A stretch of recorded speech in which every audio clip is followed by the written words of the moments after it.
بسم الله الرحمن الرحيم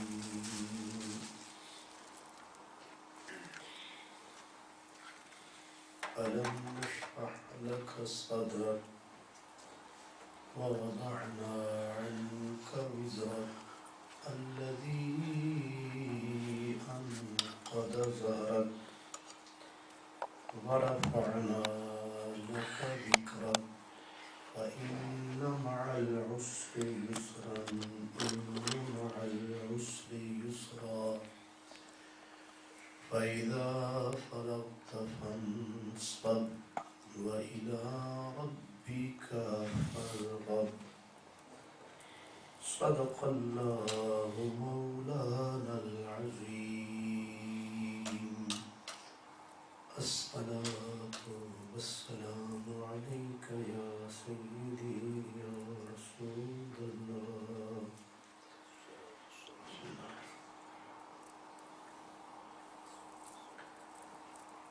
بسم الله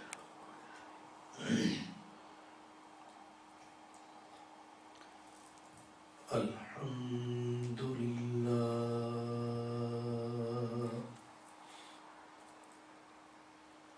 الحمد لله رب العالمين والعاقبة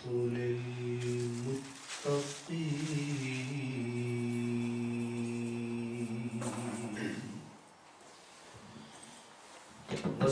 والصلاة والسلام على سيد المرسلين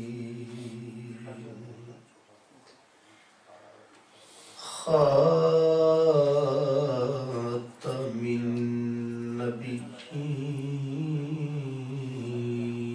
النبيين رحمة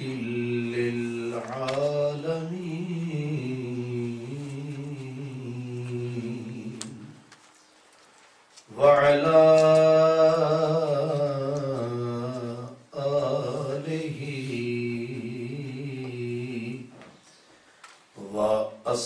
وأصحابه أجمعين أما بعد فأعوذ بالله من الشيطان الرجيم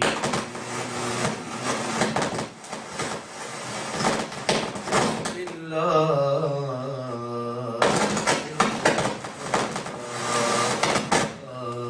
الرحمن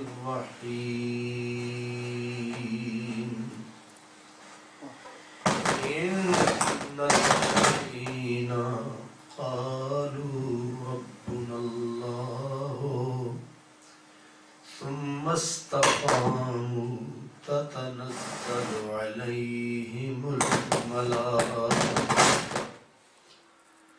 ألا تخافوا ولا تحزنوا وأبشروا بالجنة صدق الله مولانا العظيم الصلاة والسلام عليك يا رسول الله وعلى آلك وأصحابك يا حبيب الله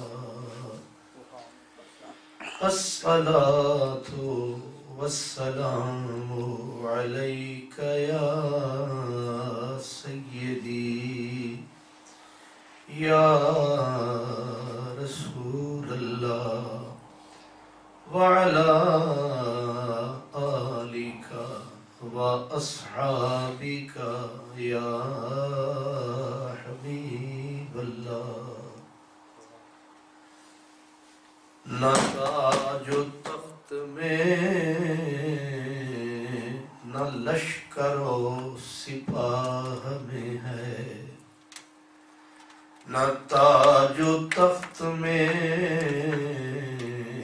نہ لشکر و سپاہ میں ہے،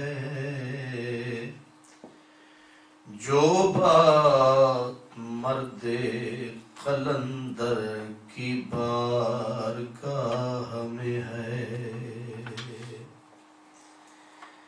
قلندر جز دو حرف لا الہ کچھ نہیں رکھتا، فقیہ شہر قاروں ہے لغت ہائے حجازی کا۔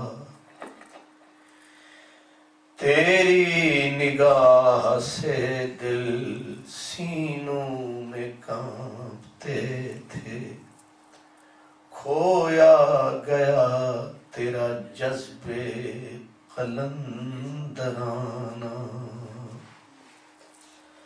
برادران اسلام، گزشتہ جمعۃ المبارک کو ہم نے حضرت شہباز قلندر رحمۃ اللہ تعالی علیہ کے حالات، آپ کی سوانح حیات کے بارے میں اور مشہور لفظ قلندر کے بارے میں بات چیت کی تھی، کیونکہ اس لفظ کے بارے میں بے شمار غلط فہمیاں ہیں لوگوں میں، اس لیے ان غلط فہمیوں کا ازالہ اور وہ غلط فہمیاں بد اعتقادیوں تک پہنچی ہوئی ہیں، ان کا ازالہ بڑا ضروری ہے۔ جیسے میں نے پچھلے جمعے کہا تھا کہ لوگ عموماً سمجھتے یہ ہیں کہ قلندر وہ ہوتا ہے جس کے ہوش و حواس قائم نہ ہوں، قلندر وہ ہوتا ہے جو شریعت مطہرہ کا بالکل پابند نہ ہو، جس پر شریعت کا کوئی قانون لاگو ہی نہ ہوتا ہو۔ لوگ یہ سمجھتے ہیں شاید قلندر اسے کہتے ہیں جو ہر وقت مستی اور الستی کی حالت میں رہتا ہو، جبکہ بات ٹوٹلی طور پر اس سے مختلف ہے۔ حالانکہ قلندر وہ ہوتا ہے جو اللہ کے آئین اور قانون کا پابند ہوتا ہے، قلندر وہ ہوتا ہے جو اللہ اور اس کے رسول کے محبت کی شراب میں غرق ہوتا ہے۔ اس لیے میں نے مناسب یہی سمجھا ہے کہ کم از کم ان شخصیات کے بارے میں تو وضاحت کر دی جائے جن کے بارے میں عموماً یہ غلط فہمی مشہور ہے۔ وہ دو شخص ہیں، ایک حضرت شہباز قلندر اور ایک حضرت بو علی شاہ قلندر۔ حضرت بی بی رابعہ بصریہ کے بارے میں تو کہتے ہیں آدھا قلندر، تو ان کے بارے میں تو میں نے کئی مرتبہ گفتگو کی ہے۔ تو آج میں سب سے پہلے آپ کی خدمت میں حضرت بو علی شاہ قلندر کی مختصر بایوگرافی کہ وہ کون تھے، ان کا پس منظر کیا ہے، بایو ڈیٹا کیا ہے، تاکہ آپ کو اندازہ ہو سکے کہ یہ حضرت بو علی قلندر رحمۃ اللہ تعالی علیہ، ان کا پس منظر کیا ہے، یہ کون ہے اور ان کی زندگی کیسے گزری۔ اس سے ہماری نسل معلوم کر سکے گی کہ جو کچھ غلط فہمیاں لوگوں نے پھیلا رکھی ہیں، قلندر ایسے نہیں ہوتے۔ میں نے جیسے آپ کی خدمت میں پچھلے جمعے بھی عرض کیا تھا کہ اور بھی بزرگوں کے بارے میں لفظ قلندر استعمال ہوتا رہا ہے، جیسے حضرت میاں صاحب عارف کھڑی رومی کشمیر رحمت اللہ علیہ اپنے مرشد کے بارے میں لفظ قلندر استعمال فرماتے ہیں۔ میں نے پہلے بھی بتایا تھا کہ وہ کہتے ہیں مرشد پیر میرا دمڑیاں والا، یا مرشد میرا دمڑیاں والا پیر شاہ قلندر، ہر مشکل وچ مدد کریں دا دین دنی دے اندر۔ اس کا مطلب یہ ہے کہ قلندر کا لفظ وہاں بھی ایک مشہور بزرگ گزرے، حضرت غوث علی شاہ قلندر رحمت اللہ علیہ، اور ایک حضرت جلال آباد کے بزرگ گزرے قلندر جلال آبادی۔ تو ظاہر ہے وہ اتنے زیادہ معروف و مشہور نہیں ہیں، تو معروف ہستیاں ہیں دو بر صغیر میں، ایک حضرت شہباز قلندر اور ایک حضرت بو علی قلندر۔ تو شہباز قلندر کا ذکر ہم نے پچھلے جمعے کیا، اور یہ انفارمیشن کے لیے حضرت بو علی قلندر، حضرت بو علی قلندر رحمت اللہ تعالی علیہ کا جو بلڈ ریلیشن ہے، خونی رشتہ ہے، وہ حضرت امام اعظم ابو حنیفہ سے ملتا ہے۔ کس کی اولاد ہے؟ حضرت امام اعظم ابو حنیفہ کی اولاد ہیں، جن کی وجہ سے ہم حنفی کہلاتے ہیں۔ حضرت بو علی قلندر کا نسب، خونی رشتہ، بلڈ ریلیشن حضرت امام اعظم ابو حنیفہ سے ہے، اور حضرت امام اعظم ابو حنیفہ کا تقدس، طہارت، تقوی، علم، حکمت، دانش وہ پوری کائنات میں، دنیا میں معروف ہے، اور حضرت بو علی قلندر نے اس میں وافر حصہ پایا تھا۔ اور حضرت بو علی قلندر رحمت اللہ علیہ کے والد گرامی برِ صغیر نہیں بلکہ دنیا اسلام کے مشہور بزرگ اور شاعر حضرت فخر الدین عراقی رحمت اللہ علیہ آپ کے والد ہیں۔ بو علی قلندر کے والد کا نام ہے حضرت خواجہ فخر الدین عراقی رحمت اللہ علیہ، اور دنیا اسلام میں جو چوٹی کے شعراء گزرے ہیں صوفیاء میں، ان میں حضرت فخر الدین عراقی کا نام آتا ہے۔ اور حضرت فخر الدین عراقی رحمت اللہ علیہ کی کیفیت جو ہے وہ ایک درد مند فقیر کی سی تھی، اور درد مند سے مراد یہ ہے کہ آپ بسا اوقات آپ کی آنکھوں سے آنسو جاری رہتے تھے۔ آپ اپنے وطن سے سفر کر کے ملتان شریف پہنچے۔ ملتان میں حضرت بہاول حق زکریا کا دور، یہ 6 صدی کا دور ہے، یعنی آج سے 900 سال پہلے کا یہ دور ہے کہ حضرت فخر الدین عراقی رحمت اللہ علیہ آپ کی آنکھوں سے سدا آنسو جاری رہتے، درد کی وہ کیفیت تھی کہ پلکیں سدا بھیگی رہتی تھی۔ حضرت بہاول حق زکریا ملتانی نے آپ کی دین دوستی اور اللہ اور اس کے رسول کی محبت کی وجہ سے متاثر ہو کر حضرت بہاول حق زکریا ملتانی نے اپنی بیٹی کا رشتہ حضرت فخر الدین عراقی کو دے دیا۔ ایک پردیسی کو حضرت بہاول حق زکریا ملتانی نے اپنی بیٹی کا رشتہ دے کر اپنا داماد بنایا۔ یعنی آپ علمی عملی دنیا میں اس قدر بلند تھے۔ اس دور میں حضرت بابا فرید گنج شکر رحمت اللہ علیہ نے حضرت بہاول حق کو شیخ الاسلام کا لقب دیا۔ یہ اتنا بڑا لقب ہے کہ حضرت بابا فرید گنج شکر رحمت اللہ علیہ نے حضرت بہاول حق زکریا ملتانی کو کہا تھا یہ ہے شیخ الاسلام زمانے، اور شیخ الاسلام زمانے کا جس شخص کو داماد بنا رہا ہے ظاہر ہے اس کا کوئی مقام تو ہوگا۔ حضرت فخر الدین عراقی رحمت اللہ علیہ ان بزرگوں میں ہے۔ حضرت خواجہ شمس الدین سیالوی جن کا ذکر ہم نے یہاں عرس غوث اعظم اور میلاد النبی کی محفل میں کیا تھا۔ حضرت سیدنا خواجہ شمس الدین سیالوی رحمت اللہ علیہ آپ کے بارے میں مشہور ہے کہ آپ ضبط کی دنیا میں وقت کے سلطان مانے جاتے تھے، یعنی اندر درد کی بھٹیاں جلتی تھیں، صرف آنکھ سے آنسو تو بہتے تھے لیکن آپ کے جسم کے اوپر آپ کو پورا کنٹرول حاصل تھا۔ ورنہ ہوتا یہ ہے کہ جب دل قابو میں نہ رہے تو جسم کی تو پھر حیثیت ہی کوئی نہیں۔ ظاہر ہے چوٹ تو دل پہ پڑتی ہے، دل پہ چوٹ پڑے تو جسم بے قابو ہوتا ہے۔ لیکن صوفیاء میں حضرت شمس الدین سیالوی رحمت اللہ علیہ کے بارے میں معروف ہے کہ آپ پوری زندگی اندر بھٹیاں جلی ہیں، اندر جذبات ابلے ہیں، لیکن آپ کی انگلی بھی حرکت میں نہیں آتی تھی، اتنا ضبط تھا آپ کو اپنی ذات کے اوپر۔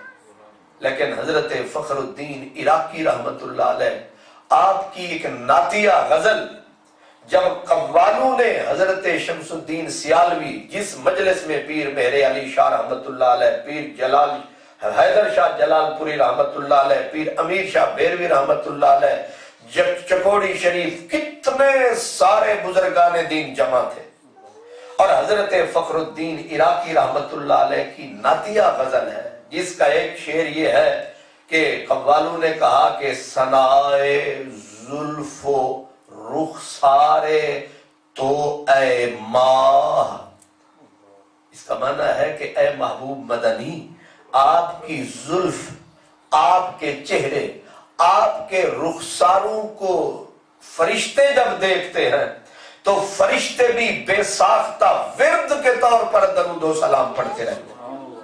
ثنائے زلف و رخسارے تو اے ماہ، ملائک ورد صبح و شام کردند، اے 14ویں کے بدر کمال، اے سیدہ آمنہ کے لال، اے حسن کے ماہ تمام، زمین کی دنیا، ارض کی دنیا، یہ دنیا تو یہ دنیا آپ کی زلفوں کو جب تکتے ہیں قدوسی مقدس فرشتے تو وہ بھی اپنی حالت سے پلٹ کر الٹ کر اس دنیا کی وہ کیفیت اور لذت میں آ کر ملائک ورد صبح و شام کردند، صبح کو بھی فرشتوں کے لبوں پہ آپ کا نام ہوتا ہے اور شام کو بھی لبوں پہ درود و سلام۔ یہ حضرت فخر الدین عراقی بو علی قلندر کے والد کے اشعار ہیں کہ ثنائے زلف و رخسارے تو اے ماہ، ملائک ورد صبح و شام کردند، اور آگے ہے چوں خود کردند راز عشق را فاش، عراقی را چرا بدنام کردند۔ مطلب اس کا یہ ہے کہ خود راز سے پردہ آپ اٹھاتے ہیں اور آگ محبت کی خود آپ لگاتے ہیں، بیچ میں عراقی آتے ہیں، عراقی تو صرف آنسو بہاتے ہیں، کام آپ کرتے ہیں، بدنام ہمیں کرتے ہیں۔ چو خود کردند راز عشق را فاش، عراقی را چرا بدنام کردند۔ یہ بو علی قلندر کے والد تھے، سدا روتے رہنا، سدا حالت درد کی سی آپ کے اوپر طاری رہنا، اسی لیے کہتے ہیں درد جس دل میں نہیں وہ دل نہیں، یار کے رہنے کی وہ منزل نہیں، اور جو نہ تڑپے زہر خنجر وقت قتل کشتہ تسلیم ہے بسمل نہیں۔ حضرت میاں محمد بخش رومی کشمیر کہتے ہیں کہ درد مندان دے سخن محمد دیر گواہی حالو، حالت بندے کی وہ بولے نہ بولے، منہ کھولے نہ کھولے، حالت بتاتی ہے کہ کچھ ہے، بشرطے کہ آنکھ دیکھنے والی ہونی چاہیے۔ تو حضرت فخر الدین عراقی والد ہے ابو علی شاہ قلندر کے، جب باپ ایسا ہے تو بیٹا کیسا ہے؟ والدہ ماجدہ آپ کی حضرت سیدنا بہاولحق کی بیٹی فوت ہو گئی، اور حضرت فخر الدین عراقی نے دوسرا نکاح جس عظیم المرتبت بی بی سے کیا اس کا نام اتفاق سے بی بی فاطمہ تھا، اور بی بی فاطمہ کی سیرت ہو بہو سیدہ فاطمہ زہرا کی سی، اور اللہ پاک نے جب سیدہ بی بی فاطمہ اور حضرت فخر الدین عراقی ان کرم کے دو دریاؤں کو ملایا تو نتیجے میں بو علی قلندر بیٹا شرف الدین، بیٹا جب دنیا میں آیا باپ اور ماں نے مل کے نام رکھا جو خواہش تھی کہ شرف الدین، دین کے لیے شرف کا باعث بنے۔ ظاہر ہے جیسا من ہوتا ہے، جیسا اندر ہوتا ہے ویسی خواہشیں ہوتی ہیں۔ خواہش یہ تھی ہمارا بیٹا بڑا ہوگا، دین کے لیے عزت کا باعث بنے گا، دین کے لیے شرف کا باعث بنے گا، تو ماں باپ نے مل کے نام رکھا شرف الدین۔ انہیں دعا تو کرتے تھے لیکن یہ خبر نہ تھی کہ جو آج شرف الدین ہے کل جا کے یہ قلندر ہوگا زمانے کا، کل یہ بوئے علی کہلائے گا، کل یہ نائب غوث جلی کہلائے گا، کل یہ گلشن ولایت کی کلی کہلائے گا، کل یہ نائب علی کہنا۔ ظاہر ہے دعا سارے باپ مانگتے ہیں، ساری مائیں مانگتی ہیں کہ یا اللہ ہمارے بچے نیک ہوں۔ کوئی ماں باپ ایسے نہیں جو اپنی اولاد کے لیے خیر کی دعا نہ مانگے، خیر کی توقعات نہ رکھے، خیر کی توقعات وابستہ نہ کرے۔ دعا سب مانگتے ہیں، قبول کسی کسی کی ہوتی، اس معاملے میں قبول کسی کسی کی ہوتی ہے۔ حضرت فخر الدین عراقی، حضرت بی بی فاطمہ رات دن رونا، اللہ کے آگے سجدے کرنے۔ ماں کی تو حالت یہ، جب بھی دودھ پلانا، دودھ پلا کے فارغ ہونا، ٹھنڈی آہ بھرنا، پھر کہنا میرے اللہ میرے اس شرف الدین کو اپنے لیے قبول فرما، اپنے نبی کے لیے قبول فرما۔ یا اللہ جیسے تو نے اس کے باپ کو اپنا درد دیا، اپنے پیار کی سوغات بخشی، یا اللہ میرے بیٹے کو بھی اپنی محبت کی کائنات بخش دے۔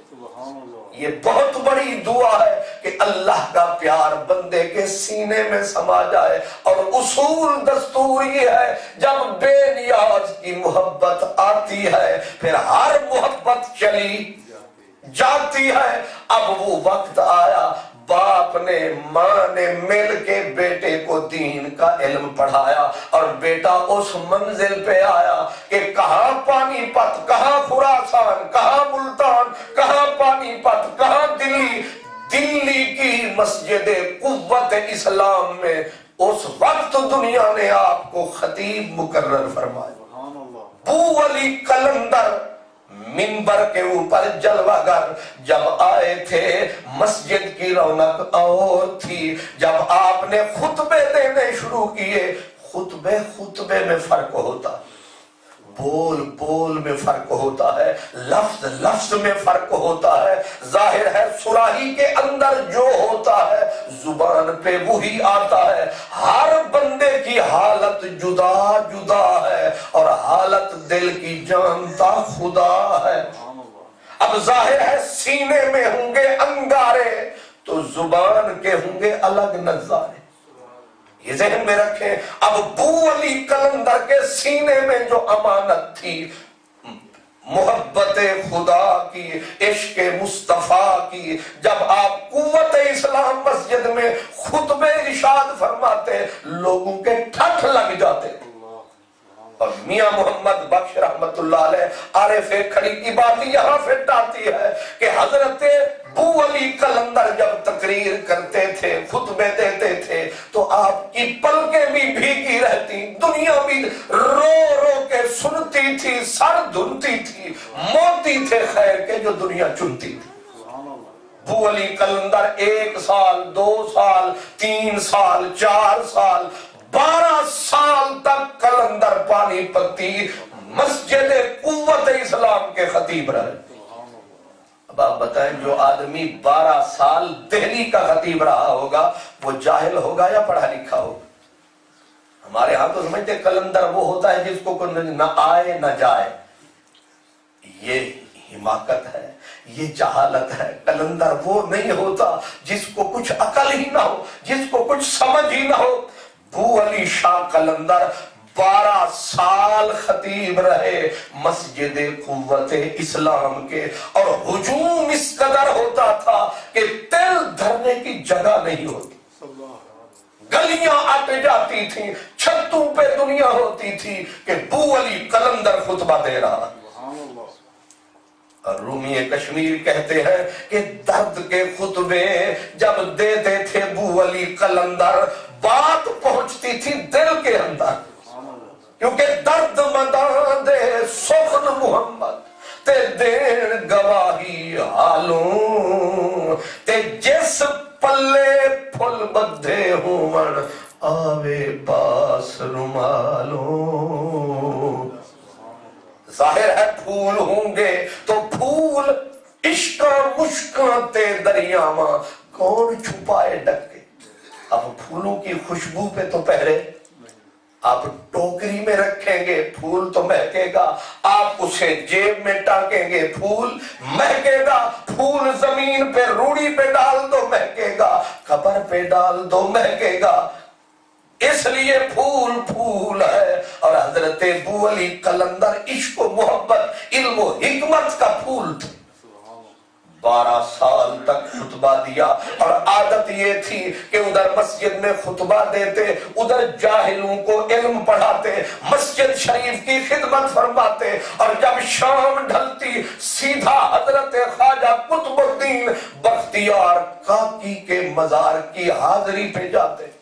روزانہ کا ابو علی قلندر رحمت اللہ علیہ کی زندگی کا یہ ساری زندگی جتنے سال بھی دلی میں رہے, خواجہ بختیار کاکی کے مزار کی کبھی بھی قضا نہیں ہوئی. ہر روز شہنشاہ چشت کے مزار کے اوپر شام کو جانا فرض سمجھتے تھے. اور وہیں پہ حضرت خواجہ شہاب الدین چشتی رحمت اللہ علیہ وہ جمعہ بھی پڑھتے تھے اور آپ کو تکتے بھی تھے. اور یہی شاید سوچ رکھا تھا کہ ہر کام کا ایک وقت ہے, ہر کام کا یہ طے ہے. آپ بھی زور لگاتے ہیں, ہم بھی زور لگاتے ہیں, کام اسی وقت ہوتا ہے جس وقت ہونا ہوتا ہے.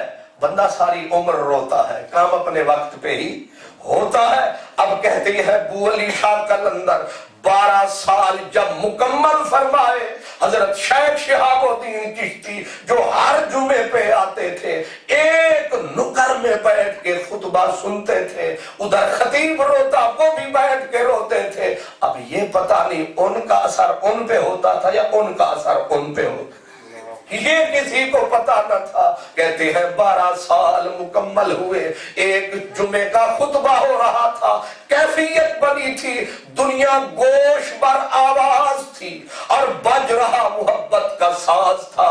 اور اچانک اٹھے حضرت شیخ شہاب الدین چشتی رحمت اللہ علیہ اور سامنے آ گئے خطیب کے, اور سامنے آنکھوں میں آنکھیں ڈال کے کہا کہ شرف الدین مجھے آ گیا ہے تیری حکمت کا یقین, لیکن آنکھ کھول بدل گئے آسمان زمین, آنکھ کھول بدل گئے آسمان زمین, ذرا آنکھ میں آنکھ ملا, ذرا میری طرف دیکھ. حضرت شرف الدین نے ایسے جو دیکھا, حضرت شیخ شہاب الدین وہ جو مست فقیر تھا, کہا کتنے سال ہو گئے تیرے پیچھے جمعے پڑھتے پڑھتے, کتنے سال ہو گئے تیرے لیے دعائیں کرتے کرتے. اب علم و حکمت کا دریا اپنے اتمام اکمال پہ آیا ہے, اب رب نے تیرے لیے دوسرا گھر بھی بنایا ہے, اب مکمل ہو گیا پچھلا سرمایہ ہے, مجھے بھجوانے والے نے خود بھجوایا ہے. اب کال کو چھوڑ رشتہ حال سے جوڑ, کال کو چھوڑ. کال کیا ہے جو میں کر رہا, یہ کیا ہے, یہ کال ہے. جو ہم کر رہے ہیں یہ کال ہے. یعنی کال کا مطلب زبان سے. علامہ اقبال کہتے ہیں نا کہ اقبال بڑا اپدیشک ہے, من باتوں سے موہ لیتا ہے, گفتار کا غازی تو بنا کردار کا غازی بن نہ سکا. گلاں دے گلوڑ, وہ گلاں دے جڑے گلوڑ ہوندے نے انہاں نوں آندے نے گفتار کے غازی.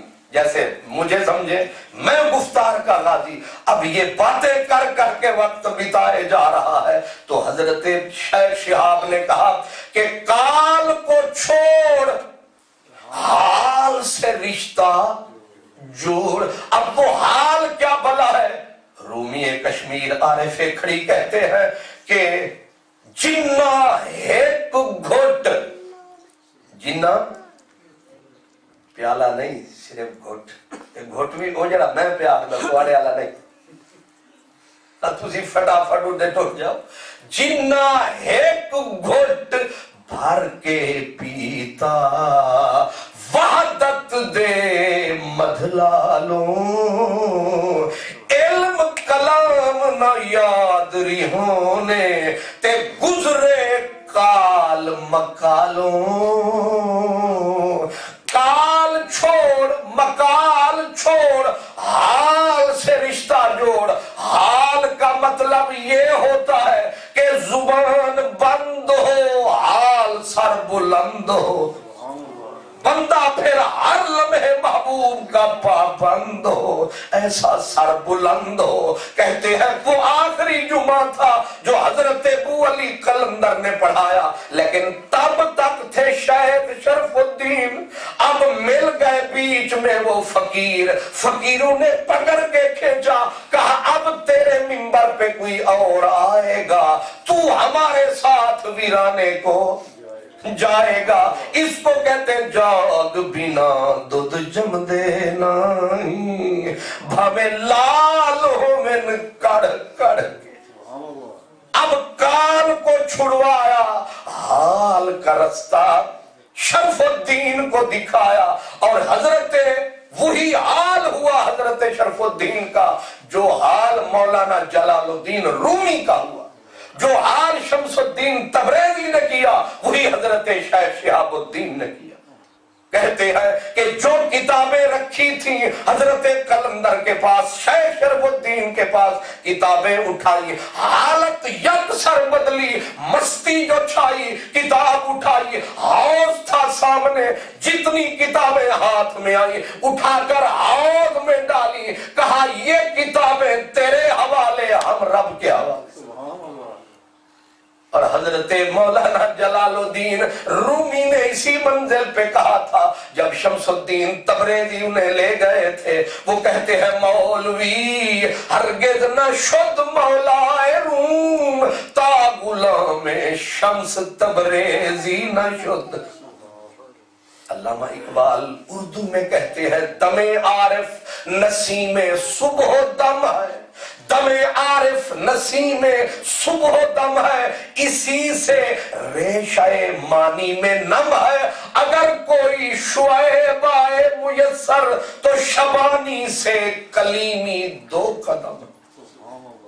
کہتے ہیں اگر کوئی شعیب مل جائے نا تو موسیٰ کلیم اللہ بکریاں چرا رہے تھے، حضرت شعیب علیہ السلام مل گئے تو وہ بکریاں چرانے والے کو پکڑ کے گھر لے گئے. چند سال کے بعد جو بھجوایا تو درخت سے آواز آ رہی تھی انی ان اللہ، درخت سے آواز آ رہی انی ان اللہ.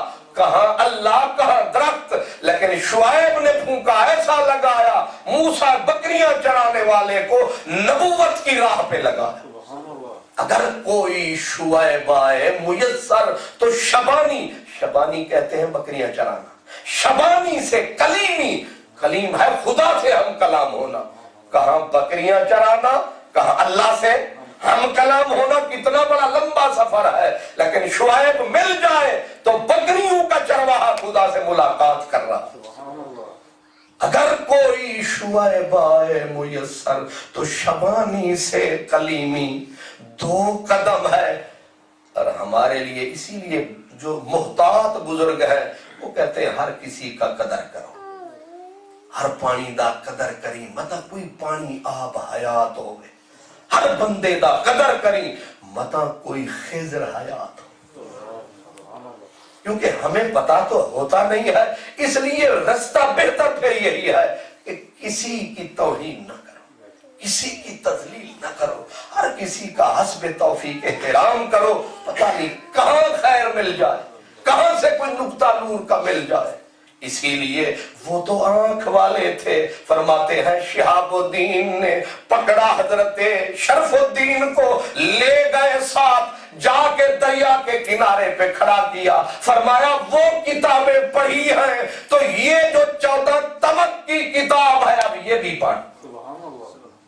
اسی لیے کہتے ہیں قرآن دو ہیں، صوفی کہتے ہیں قرآن دو ہے، ایک وہ ہے جو 30 پاروں میں ہے اور ایک وہ ہے جو پورے 14 طبق ہے. کبھی دن ہے، کبھی رات ہے، کبھی ہوا ہے، کچھ فضا ہے، یہ پانی ہے، پانی میں مچھلیاں ہیں، یہ ساری کائنات بھی ایک قرآن کی طرح ہے. اس کو بھی پڑھنے کی ضرورت ہے.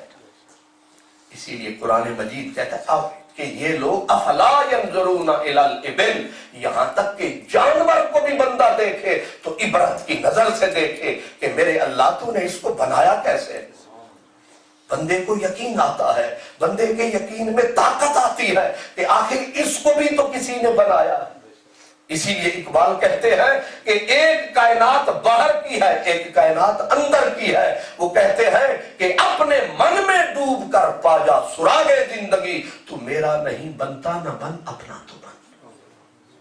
یہ ساری چیزیں پڑھنے کے لیے ہے، یہ ساری کائنات دیکھنے کے لیے ہے، غور و فکر کے لیے ہے. اور پھر جب بندہ غور و فکر کرے اور دماغ پہ اس کا نشان مرتسم ہو جائے تو بندہ پھر فوراً اللہ کے حضور سجدے میں چلا جائے کہ میرے اللہ تو نے کیسی کائنات بنائی ہے. الم نجعل الارض مہادا والجبال اوتادا وخلقناکم ازواجا وجعلنا نومکم سباتا وجعلنا اللیل لباسا وجعلنا النہار معاشا وبنینا فوقکم سبعا شدادا.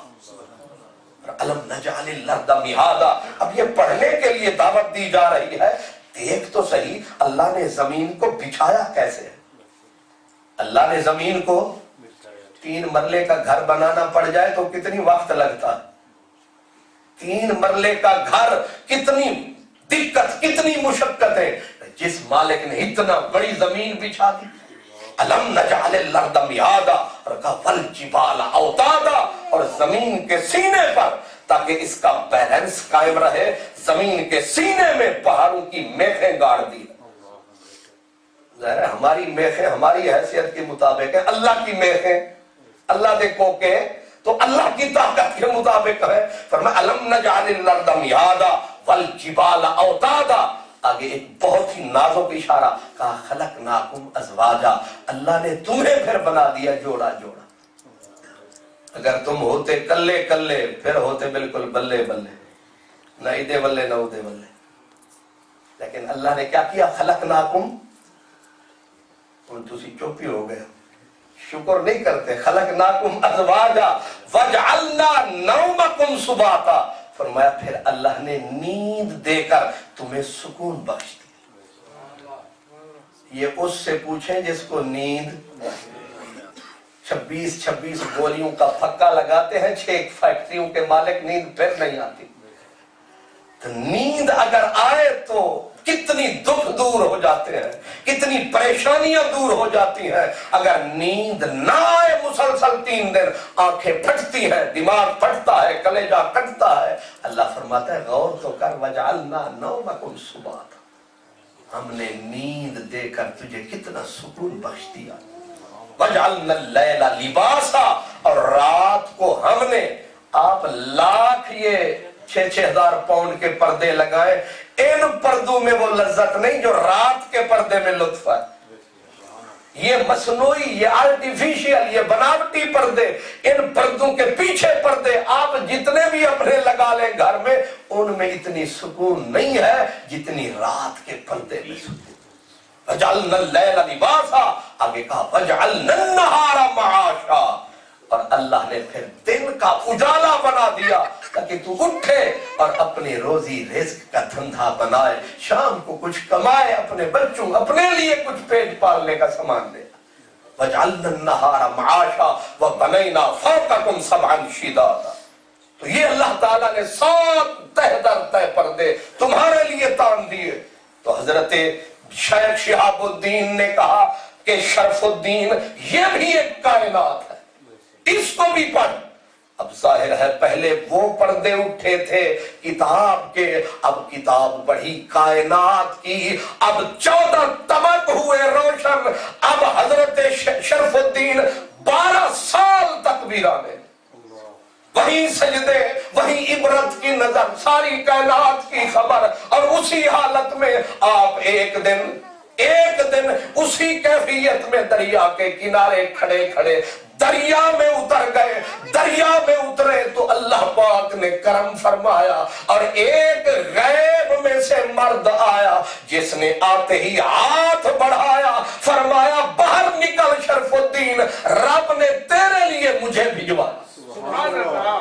اب آنے والے نے ایسے جو ہاتھ بڑھایا، ہاتھ میں اتنا جذب تھا، اتنی غضب کی کیفیت تھی، اتنی اٹریکشن تھی کہ ہاتھ کو جو دیکھا تو دونوں ہاتھ شرف الدین قلندر کے ایسے جو بڑھے، اس ہاتھ کو جو پکڑا، اس ہاتھ نے ہلکا سا جھٹکا جو دیا جیسے مچھلی باہر آتی ہے، ایسے شرف الدین باہر آئے اور آ کے پہلے قدموں میں گرے، پھر گھٹنوں سے لپٹے اور آنے والے نے اٹھا کر سینے سے لگایا. فرمایا پہلے وہ سرمایا اب یہ سرمایا. نعرہ تکبیر، اللہ اکبر، نعرہ رسالت، یا رسول اللہ۔ اب پکڑنے والے نے جب دونوں میں پہلے وہ سرمایا اب یہ سرمایا میں تیرے لیے لایا، اب لپٹ کے کانپتے کانپتے کہا کرم فرمانے والے، اس مشکل وقت میں آنے والے کرم فرما، تو کون سی سرکار ہے مجھ سے جو کرتا ایک اجڑے انسان سے اتنا پیار ہے، اور تو کون سی سرکار ہے؟ آنے والے نے کہا میرا نام علی حیدر کرار، میرا نام علی حیدر کرار ہے، ڈیوٹی مدینے والے نے لگائی ہے۔ اللہ اکبر۔ اب حالت ایسی ہوئی، اب وہ فقیر ظاہر ہوا جو خطیب کو لایا تھا یہاں، آتے ہی کہا بول محمد کے سکندر، ہو گئے ہو نہ کلندر۔ پہلے آپ 12 سال جہاں رہے اس پوری جگہ کی کیفیت اور تھی، جب آنے والے آ گئے اپنا بنا گئے اور آگ محبت کی لگا گئے۔ اب پہلے بھی لوگ آتے تھے، اب جب آئے تو آ کے کہتے تھے فقیر شرف الدین پہلے خوشبو جگہ کی اور تھی، اب خوشبو اور ہے۔ آپ نے روتے ہوئے فرمایا کہ تمہیں کیا بتاؤں، آنے والا آیا ہے، اس نے سب کچھ بدلایا ہے، نام علی بتایا ہے، یہ جتنی جتنی کچھ میرے پاس ہے یہ آنے والے کی بو باس ہے، یہ سب کچھ اسی کا میرے پاس ہے۔ اب خالی شرف الدین نہیں، آ گئے علی اور چمک اٹھی مہک اٹھی میری گلی، کھیل گئی ولایت کی کلی، آ گئے علی۔ اب میں علی تو نہیں، یہ ساری ہے بوئے علی۔ یا رسول اللہ۔ فرمایا یہ جو مہک تم تکتے ہو یہ مہک میری نہیں، یہ بوئے علی ہے، اور صرف اس جگہ پہ بوئے علی نہیں، میرے اندر بھی بوئے علی ہے، باہر بھی بوئے علی ہے، ہر سمت بوئے علی ہے، اور مہک اٹھی ولایت کی کلی ہے، چمن چمن گلی گلی ہے، علی علی ہے۔ بوئے علی کا لفظ وہاں سے پایا، پھر نام دنیا بھول گئی، جیسے ابو ہریرہ کا نام کوئی نہیں جانتا، اسی طرح شیخ بو علی کلندر بھول گئی دنیا، بس بوئے علی یاد رہا۔ اور پھر علی کی خوشبو گلی گلی مہکی، اور پھر مستی وہ چھائی کہ آپ وہیں پانی پت میں جا بیٹھے، اور وہی حالت، جو فقیر آتا مسکین آتا اس کو گلے لگاتے، ہر بھوکے کو کھانا کھلاتے، جو مسئلہ پوچھتا بتاتے، ہر قسم کی حاجت روائی فرماتے، اور پھر جو بڑے بڑے سلاطین تھے ان کے لیے جلال و جبروت کا کوڑا تھے آپ۔ علامہ ڈاکٹر محمد اقبال کلندر لاہوری فرماتے ہیں کہ ایک دن آپ نے اپنے ایک مرید کو فقیر کو کہا جا بازار سودا لے آ، وہ سودا لینے نکلا تو وہ بھی سرشار تھا بوئے علی سے، بازار میں آیا، حاکم شہر کی پیچھے سے سواری آئی، اب انہوں نے جیسے عادت ہوتی ہے ہٹو رستہ چھوڑ دو، حاکم شہر آ رہا ہے،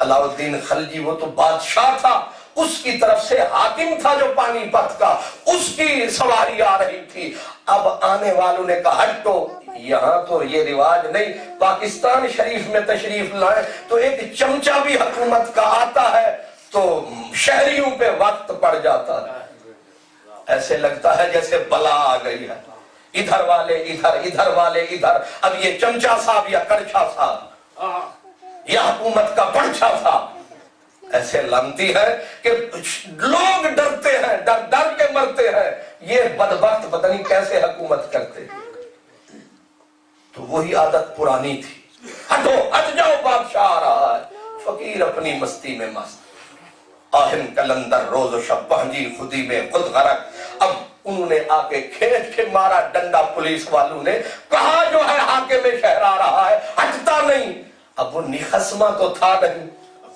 اس نے بجائے سودا لینے کے دال لینے کے واپس حضرت شیخ شرف الدین قلندر نے کہا تجھے سودا لینے بھیجا تو خالی آیا. اس نے کہا افسوس ہے اس فقیری پہ, ہمارا سر پھٹ گیا ہے, تجھے دال کی پڑی ہوئی ہے. کہا ہوا کیا ہے؟ کہا تیرے اس شہر کے گورنر نے کہ ایک سپاہی نے سر پھاڑ دیا ہے, تو دال دال کرتا بیٹھا ہے. آپ کو آیا جو جوش, آپ نے خادم کو بولا, فرمایا خامہ برگیرو فرمان نویس, اٹھا قلم لکھ فرمان. اس نے کہا کل تک تو تم خادم خادم کہتے تھے, آج حکم لکھوانے پہ تل گئے ہو. فرمایا کل والی بات اور ہے, آج والی بات اور ہے. حاکم شہر نے ہماری تلوار کو نیام سے نکلنے پر مجبور کر دیا. ہم چھپے بیٹھے ہیں, اس کا مطلب یہ نہیں ہے کہ ہم سدا چھپے رہتے ہیں. خامہ برگیر, اٹھا قلم, فرمان نویس لکھ آرڈر. اس نے کہا آرڈر تو حاکم لکھواتے ہیں, آپ تو فقیر ہیں. اس نے کہا نہیں, اس وقت میں حاکم ہوں, اور میں صرف اس شہر کا نہیں, میں پورے ہند کا حاکم ہوں. یہ ہے قلم کی خامہ برگیر, اٹھا قلم, فرمان نویس از فقیر سوئے سلطان نویس. فقیر کی طرف سے بادشاہ کو لکھوں کیا؟ کہا آرڈر. جناب یہ بادشاہ ہند کو آرڈر, فرمایا لکھ آرڈر. کیا لکھوں؟ فرمایا لکھ بازگیر این عامل بد گوہرے ورنہ ملک تو بخشم باد دیگرے. ترجمہ یہ ہے, لکھ بادشاہ کو بازگیر این عامل بد گوہرے, اپنے اس گورنر بد نہاد بد اثر کو نکال میری نگری سے. اگر تو نے اس کو پکڑ کے جیل میں نہ ڈالا تو پھر بادشاہ علاء الدین خلجی ملک تو بخشم با دیگرے, یہ ملک اٹھا کر کسی اور کے حوالے کر دوں گا. یہ ہے قلندری. اقبال کہتے ہیں کہ تیری نگاہ سے دل سینوں میں کانپتے تھے, کھویا گیا تیرا جذبے قلندر. یہ ہے قلندری. فرمایا اس کو نکال.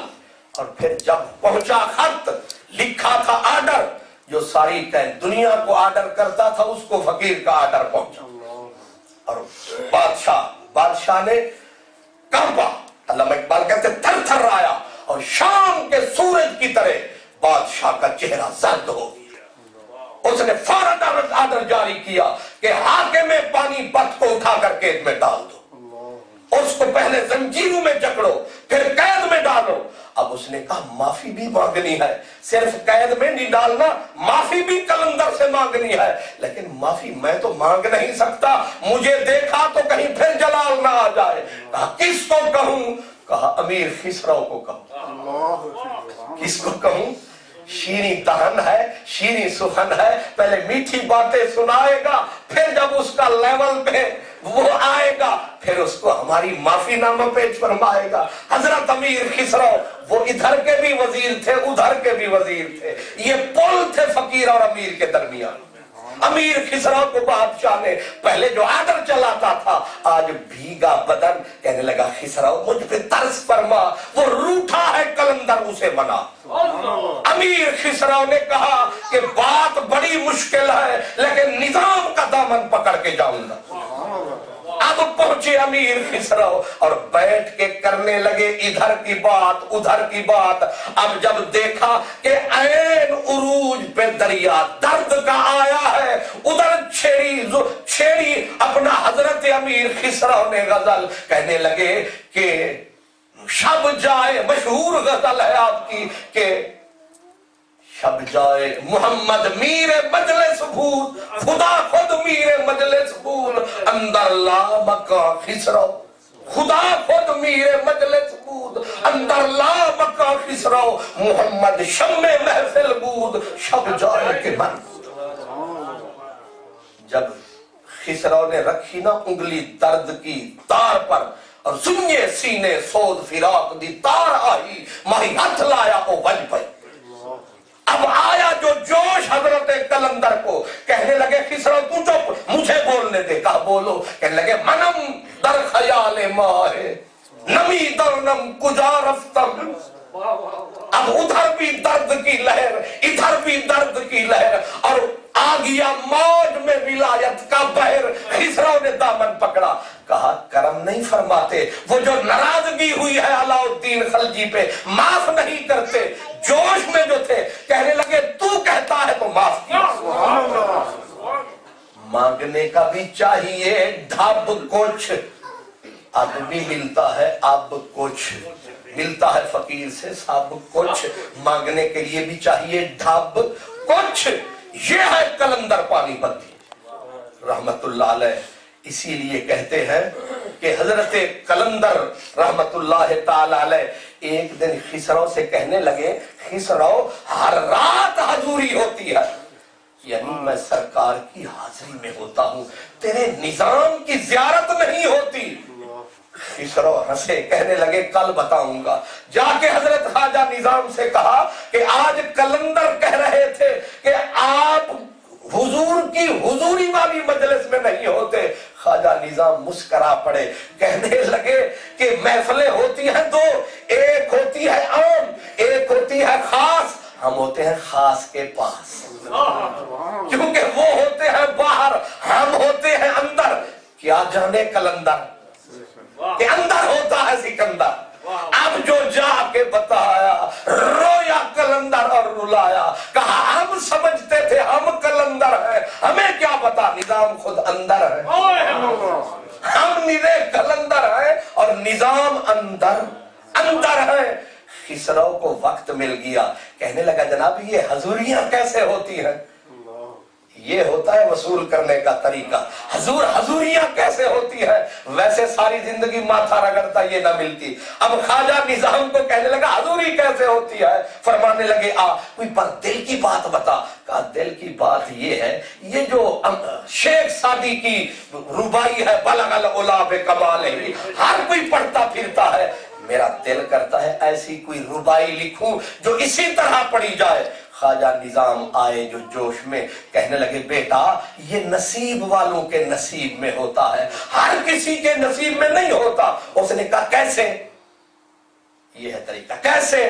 آپ نے فرمایا ایسے. بٹھایا اپنے سر والی چادر اتار کے ڈالی نہ خسرو پہ تو خسرو اس دنیا سے اٹھا اس دنیا میں پہنچا. دیکھا پردے اٹھے ہوئے ہیں سرکار بیٹھے ہوئے ہیں صحابہ اور اپنا اولیاء کا جلوہ ارد گرد سرکار کے ہے اور حضرت شیخ سعدی سرکار کے سرہانے کھڑا ایسے کر رہا ہے بالغ العلا بکمالہ کشف الدجا بجمالہ حسنت جمیع خصالہ صلو علیہ وآلہ صلو علیہ وآلہ. خسرو گرا گھٹنے زمین پہ کہنے لگا لجپالا سمجھ آ گئی ہے کیسی بات نوری ہوتی ہے کیسی محفل حضوری ہوتی ہے کن کے حضور قریب ہوتے ہیں یہ اپنے اپنے نصیب ہوتے ہیں. جسے چاہ در پہ بلا لیا جسے چاہ اپنا بنا لیا. یہ بڑے کرم کے ہیں فیصلے یہ بڑے نصیب کی بات ہے.